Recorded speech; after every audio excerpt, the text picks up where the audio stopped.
Come, children, gather around a campfire and allow me to reminisce about an era now far gone. A prelude to the current golden age of the IEM market, if you will. An IEM that is the closest analog to the tale of the Emperor's New Clothes. An IEM so outlandish that it would not even survive if it were released today. Children, today I shall tell you of the tale of the Warbler Prelude, the IEM industry's most successfully overpriced IEM.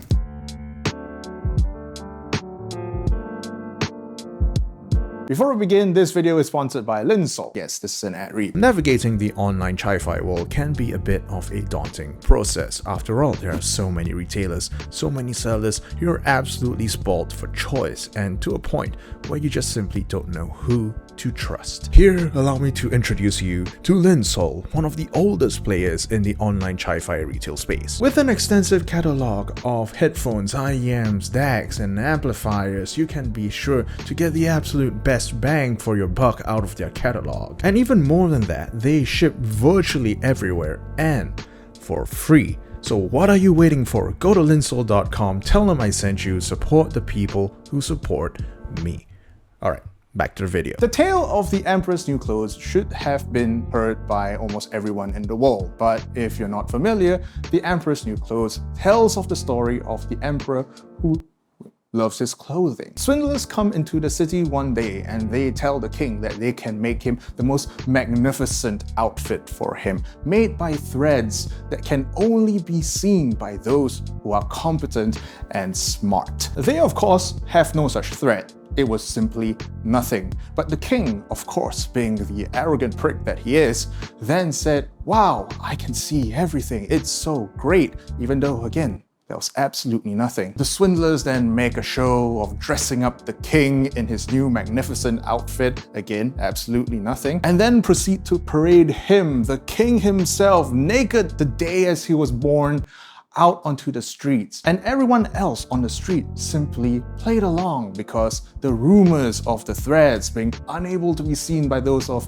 the incompetent or the stupid spread around, and no one wants to be seen like that. The Emperor's New Clothes tell a story of hubris, self-arrogance, and the fact that people just don't want to be seen as lower than they actually are. And here is where we segue into the Warbler Prelude, an IEM that costs a cool $1,100 US that uses a single off-the-shelf balanced armature driver. This is a balanced armature driver. It's small, it's easy to install, and is used in many IEMs out in the market today. Now, granted, there are full-range BAs that can perform on the full range of human hearing from 20 Hz all the way up to 20 kHz. But you would see that in a lot of these cases, they're rather underwhelming when it comes to both ends of the spectrum, from low bass all the way up to the high treble. Even back in 1995, when Jerry Harvey designed the first production custom in-ear monitor for stage use, he used two drivers, one of which was a modified one from a pacemaker to be used for a woofer, because even back then they recognized that one was shit. And now we arrive at the new clothes. The Prelude is Warbler's first and only product. And by their own admission, whether it being for a marketing boost or whatever, they took 5 years of R&D to come up with it. 5 years to come up with a design that most DIYers would have used as their first project. Now, to be absolutely fair, the Prelude did have some unique engineering points. Not great engineering points. There are reasons why most IEM engineers aren't doing the things that they were doing. So first of all, we have the driver placement. Your average IEM engineer would place a full range BA or a tweeter as close to the nozzle as possible, because that's where you get the best treble extension. The legendary ER4 is one such example, where they had the single ED driver placed all the way up to the nozzle, and you, the user, were recommended to shove it in as deep as you physically can into your ear canal because, again, that's where you got the best treble extension. And as such, you could get pretty decent treble extension out of the ER4 by virtue of the BA driver being as close as physically possible next to your eardrum. The Prelude is not that. What the absolute geniuses at Warbler did was that they treated their full range BA driver as if it were a woofer. They placed it in the middle of fuck off nowhere and had the longest fucking tube I've ever seen for a single DD design leading all the way up to the nozzle. I do not understand how this got approved. Now, for those of you who don't know, the reason why this is an absolutely terrible idea is because this kind of long tubing creates a low pass effect. That is to say, higher frequencies get killed off the longer they have to travel through this tubing, which is fine if you were using this for, let's say, a woofer or a subwoofer. But as you can tell from the measurements, it's pretty fucking stupid to be doing it for a full range BA driver. For the second unique engineering point, the average balanced amateur driver comes with a spout. What you would usually do is you would connect acoustic tubing to this spout, which would lead up to the exit nozzle. Now, things should seem rather intuitive. Like, spout points this way, tubing goes this way. Correct? Seems intuitive? Well, not in Warbler world. What Warbler did, presumably to be a special snowflake in the market, is to have the tubing at a 90-degree angle from the spout. Spout? Tubing.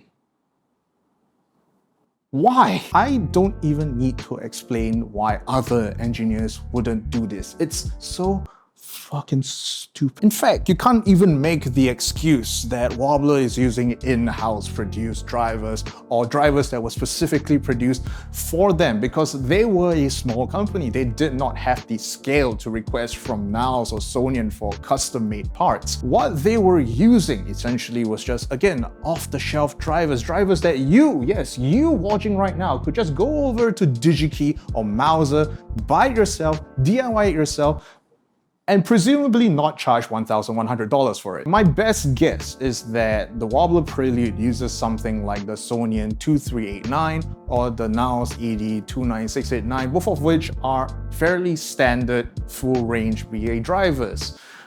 But standard also just means basic. Like, everyone's using it. In the end, the Prelude is an IEM that doesn't have great bass extension or treble extension. If I were nice, I would say that the Prelude is mid. But I'm not nice, and I'm just gonna say that it sucks. Now, it wouldn't be the tale of the Emperor's New Clothes if charlatans weren't involved. I said that the Prelude would not have survived in today's market because people today are much more informed of things like measurements and how the manufacturing industry works. So they would just see through all of this bullshit in a second. But unfortunately, the Prelude was not released today. It was released all the way back in 2017, what I would consider the dark ages of the IEM hobby. The industry back then was stagnating massively because all manufacturers knew they had to do was send their half-baked product to the same few reviewers that they knew would never say a bad thing about anything. And what do you know? Warbler themselves followed the exact same playbook. They were very, very selective of the initial few reviewers that got review units when it was released. And what do you know? The first few reviews that came out were glowing, always mentioning the very irrelevant point of them having 5 years of R&D before coming up with the Prelude and touting it as the next revolution in IEM technology. Easily competes with my other multiple driver monitors, and compared to several of them, it even kicks their ass. The treble is energetic and has good detail and extension. Treble can sound a bit too airy and unnatural. Are you kidding me? Exceptionally full-bodied and emotional. Deep, inherently warm, and exceedingly natural. $1,000 asking price actually doesn't shock me. A devoted pursuit towards smoothness, realism, and refinement, a true outlier in the age of sparkle, dazzle, and pizzazz. It's a tuning for audiophiles, obsessing over the finest tuning intricacies. A strong, sultry, and soulful representation of what music could and should feel like. But in place of the sinewy, thin strands of detail, the Warbler presents gorgeous tonal color like the clouds in the sky that come together, break up, and move on. This IEM portrays the ever-changing shifts of tone from note to note, and sometimes even between notes. Holy shit, I want whatever this guy is smoking. But what makes their single driver so unique, so different from any other single driver? What took them 5 years to get here? There are no crossovers to tune, no drivers to mix. How do they make it sound so special? That, unfortunately, are trade secrets that they have refused to share. Gee, I wonder why! If you then realize that they're all doing it with one single BA driver, you can call it a small miracle. It's a miracle people were buying it for $1,000, I tell you that. Overall score, 85 to 90. Almost perfect. And if you were on the forums at this time, you would realize that there was a certain air around the discussion surrounding the Warbler Prelude. If you had tried it, and if you didn't like it, then you were simply someone who didn't get the nuances that the Prelude could provide. You were incompetent. You were a simpleton.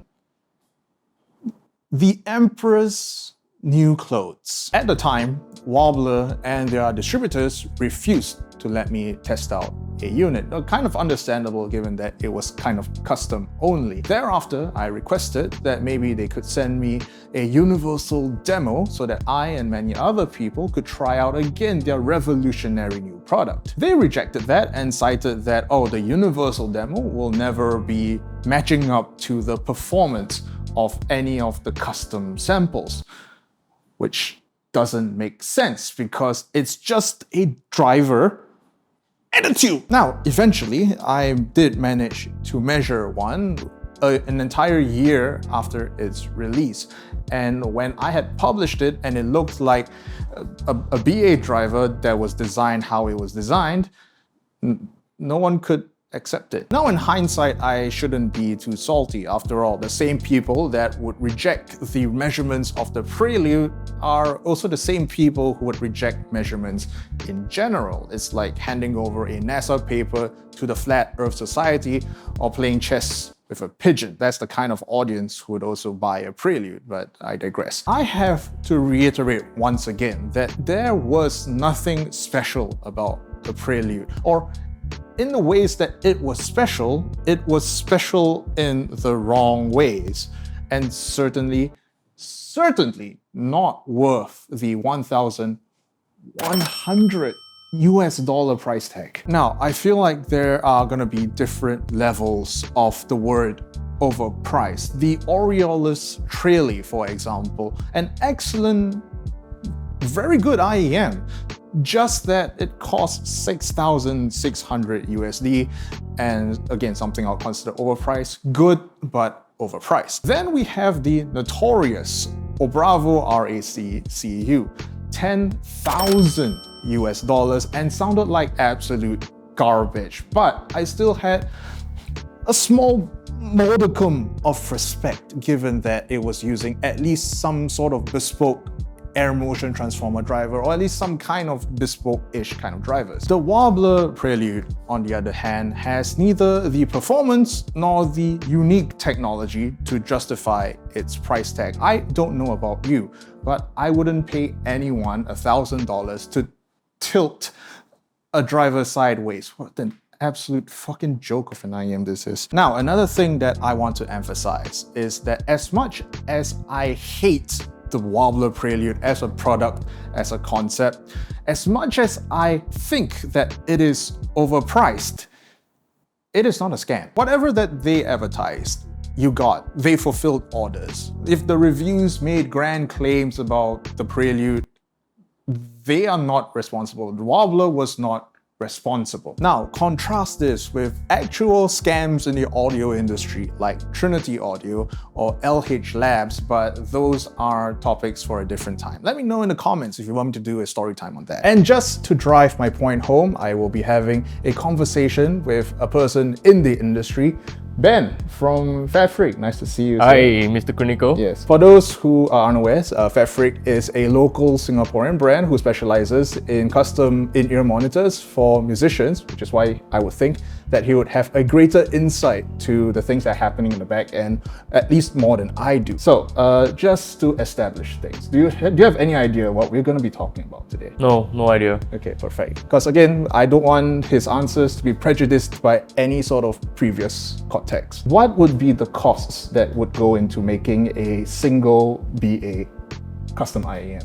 Including custom molding, including all the labels and parts and so on and so forth. There are two different ways that we can make a custom mold. First is using the 3D printing technology, and second using like traditional hand cast. Right. So the traditional cast, it should cost anywhere between around $100 to around $100. So how much is the single BA that you probably use for a custom IEM like this? A single BA will cost around, I say on average, 10 USD. How much has FatFreq charge for a single BA IEM? So a single BA IEM in FatFreq will cost around 200 Sing. 200 Sing. Do you think that's reasonable? Yeah, that's probably quite reasonable, yeah. My question is, would you charge $1,800 for it? Do you think it's ethical to charge $1,800 or something like that?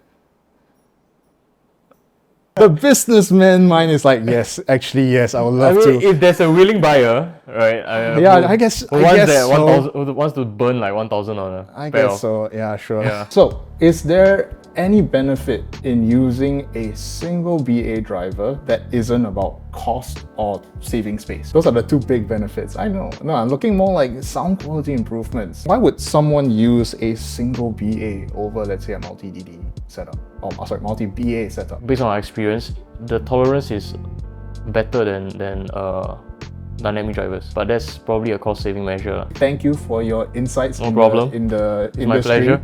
And giving us all of your very well-kept secrets. Go. Okay. Go. Now I presume the question on all of your minds is, where is Warbler now? And the answer is pretty interesting. They're gone. Warbler audio no longer exists. The Prelude is the very definition of a one-hit wonder. Warbler came, Warbler conquered, and Warbler left. But the twist here is that they are not completely gone. You see, the folks behind Warbler Audio have simply pivoted away from all of this. Yes, the brand Warbler Audio no longer exists, but in its stead now exists RevoStage, a brand that focuses on custom in-ear monitors for musicians. Now, I will not comment on any RevoStage IEMs because I simply have not heard or tested any of them, but I have found something rather interesting. Their current lineup currently consists of a 2-driver, a 3-driver, and a 5-driver model. But curiously, there is no single driver model. 5 years. 5 years of R&D to establish that the single BA configuration is the most superior of them all. And then in your next lineup, not even include them at all. Something's up. This tells me one of two things. Either they had realized that their initial research was wrong and they had pivoted away hard to avoid contradicting themselves, or they did not believe the research in the first place. And for the belief in humanity, I hope it's the first one. And that, my children, concludes the tale of the Warbler Prelude, what is, in my opinion, the most successfully overpriced IEM in history. I hope you like this kind of storytime videos. Let me know in the comments, and if you don't, well, let me know in the comments. Either way, just comment. And now the usuals for the patron. Here are all of your beautiful names if you have subscribed to the $20 tier on my Patreon. And for those who have subscribed to the $30 tier, allow me to speak out your beautiful names: McMadface, Dennis, Aswata, TJ Daly, crinacle, Alicia Burrito, Alex, Andrew Frit, Vanderwit, Posichronic, Amber, Sweeney, Dermain, Peanut Butter, and Drazar. I thank you all. Yep, don't ask any questions about the new space. I will explain it eventually. So, yeah, see you next week, hopefully, and don't die. Fuck off.